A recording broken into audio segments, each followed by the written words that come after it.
Barb Holland, the friend everyone forgot. She wasn't reckless, she was forgotten.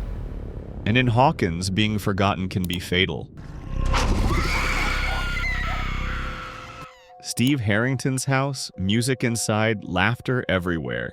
Nancy slips away with Steve, leaving Barb alone by the pool, visibly uncomfortable in a place that never felt like hers. Barb stays seated.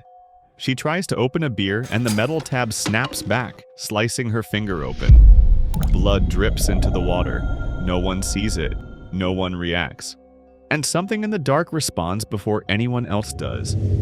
And this is the moment everything changes. Because Barb isn't chased, she's chosen.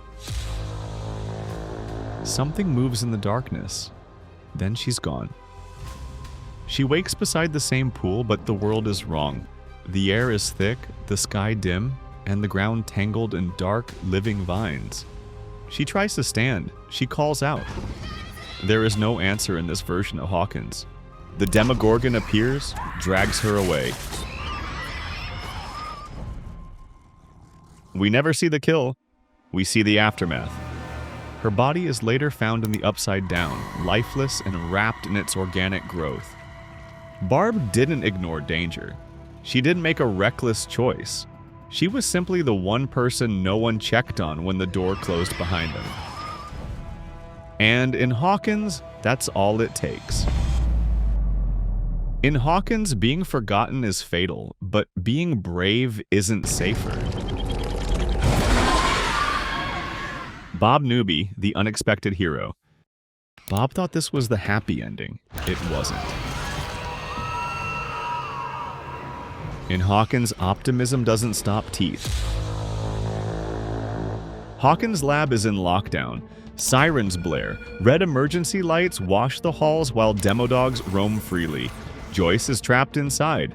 Will is there too. Power is down. Doors won't hold. And escape depends on the system coming back online. They need someone who understands it.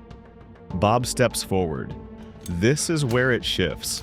Not because he's fearless, but because he's the only one who can fix it. He races alone through flashing corridors, reaches the control panel, and restores the power. Lights return, security doors seal, an exit opens. He runs back towards safety. Joyce sees him. Hope returns. Then the demodogs appear. They tackle him before he reaches the door. He fights. He falls. Joyce watches helpless as the creatures tear him apart only steps from escape. Bob doesn't die from incompetence. He dies because he believed the plan could still work. He wasn't built for war, but when the moment demanded someone run into the dark and save everyone else, Bob did. And Hawkins answered with teeth. Hawkins doesn't reward heroes, it consumes them. Billy Hargrove, Last Redemption. He wasn't born a monster. He decided not to die as one. In Season 3, Billy becomes the Mind Flayer's primary host. Controlled, weaponized. The creature uses his body to expand its power across Hawkins, while his cruelty appears deliberate and personal. His anger feels real, but it isn't fully his. The Mind Flayer amplifies what was already fractured inside him and turns it into something dangerous. Inside Starcourt Mall, everything shifts. The monster advances, and 11 reaches for the last part of Billy that still remembers who he was. She reaches him through memory, a sunlit beach day with his mother before violence and resentment reshaped him. That memory breaks the control. Billy pauses, and in that moment, the Mind Flayer loses its grip. The creature moves toward 11. Billy steps in front of her. He takes the attack meant for her and is impaled repeatedly. Max watches, powerless. Billy dies protecting someone he once threatened. It is one of the most emotional scenes in the entire show. For the first time, he acts without influence. without control. His final decision is his own, and it costs him everything. But Vecna doesn't care about redemption. He hunts what's already breaking. Fred Benson, haunted by guilt. He wasn't hunted for what he did. He was hunted for what he couldn't forget. Fred Benson follows Nancy and the others while they dig into Chrissy's death, but the real investigation is happening inside his head. Because the moment he starts pulling at the truth, something starts pulling back. You're a murderer is what you are. Everyone here knows it. He sees it again, the road. A past crash returns in sharp flashes, metal, impact, the boy he left behind. And that old injury on Fred's face suddenly feels less like a scar and more like proof that he survived when someone else didn't. He tries to breathe, he tries to move, but the street stretches into emptiness. Sound drops out, and the world feels wrong in that familiar Vecna way, quiet, controlled, like reality is being held still. And that's when Fred realizes he isn't remembering the accident. He's being forced to relive it on command.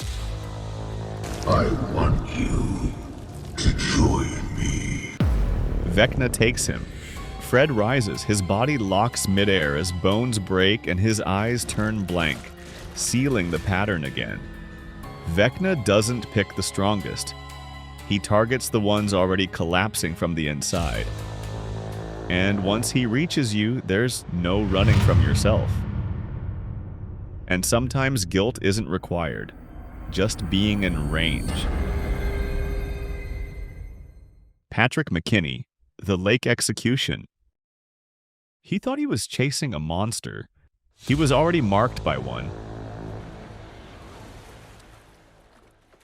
High school jock, Jason's shadow. A loyal follower who never questions the direction he's running in. Headaches start first, then the nosebleeds. Visions slip into the edges of his reality, but he never tells anyone. Following Chrissy's death, Patrick is seen alongside Jason, hunting Eddie Munson. They believe they're chasing a killer, not something unseen. Lover's Lake. They spot Eddie alone in the boat and dive in without hesitation.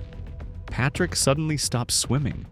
Mid-stroke, his body becomes rigid and unresponsive. He's pulled under, no warning. Just sudden darkness beneath the surface. Then he rises, not swimming, not fighting, lifted violently into the air above the lake. His arms snap first, then his legs, and that's when Jason understands. This was never Eddie. Patrick's jaw wrenches open. His eyes implode inward. His body falls back into the lake. And whatever killed him leaves without being seen. No confrontation, no escape, just proof that Vecna doesn't need darkness, only reach.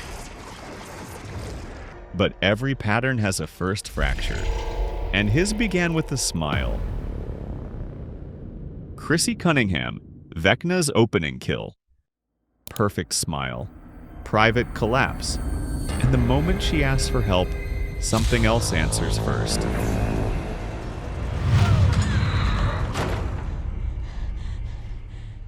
Chrissy is Hawkins High's golden girl, cheer captain. But beneath the routine confidence and rehearsed smiles, she's unraveling under relentless pressure, an eating disorder, and a mother whose voice never really leaves her head. The nightmares bleed into daylight. The clock chimes. She sees her mother where no one stands, hears accusations in empty rooms, and every quiet moment feels like it's tightening around her. She meets Eddie Munson, not for rebellion, for escape, believing something small might quiet the noise long enough to breathe. The visions intensify. Reality fractures.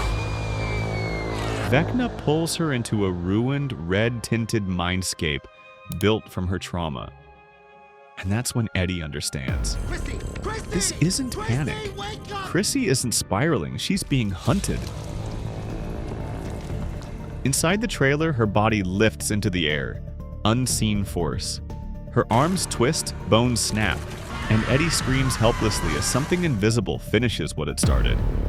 Eddie runs in shock, not guilty, just alone with what he witnessed. Chrissy wasn't the first target of the season. She was the proof of how it works. Once the pattern is proven, someone has to absorb it. Eddie Munson, the metal hero. He ran most of his life until the night he chose not to. Hawkins calls him a murderer. After Chrissy's death, Eddie Munson becomes the easiest scapegoat in a town already consumed by fear. Running keeps him alive. Hiding feels safe. But in the Upside Down, safety isn't enough. The plan is simple. Make noise. Draw the demo bats away so the others can reach Vecna. Let's do it. Eddie climbs onto the roof of his trailer and blasts Master of Puppets into a blood-red sky, lightning flashing as the dead version of Hawkins shakes beneath him. The swarm rises. The distraction works. The portal home is open. This is the moment he could leave. Dustin climbs through, but Eddie stays. What are you doing? Buy more time. He cuts the sheet connecting both worlds. If the bats return too soon, his friends die.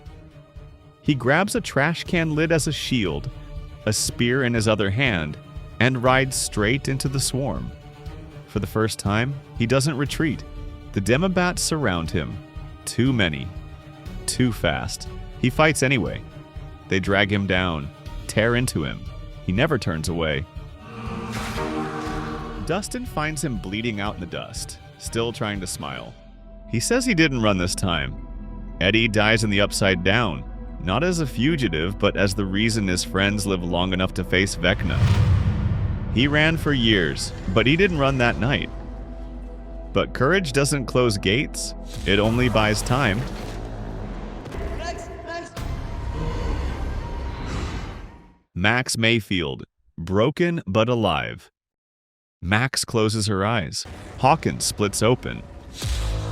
And when she comes back, something essential doesn't. Max Mayfield is already marked, already hunted. After months of torment, she makes the choice no one else will. She offers herself as bait because she knows Vecna will come for her. They take her to the Creel house. Lucas stays close. While the others prepare outside, Max holds onto music and memory because she's learned that connection is the only thing that weakens him. Vecna reaches her mind. Silence replaces the room. He pulls her into that red void where control belongs to him. She resists. She runs. But this time he isn't testing her. He's finishing what he started. And this is the moment the plan fails. Because Max isn't just fighting for survival. She's the final piece of Vecna's ritual. Her bones snap. Her vision fades. When her heart stops, the fourth gate triggers. 11 refuses to let it end. She reaches for Max inside the void and pushes her back into her body. But reopening life doesn't undo what was already unleashed. Max survives. But she doesn't wake. In the hospital, she lies alive, blind, and silent, while her friends stand beside a body that breathes without answering. Death claimed her. 11 interrupted it, but something didn't return.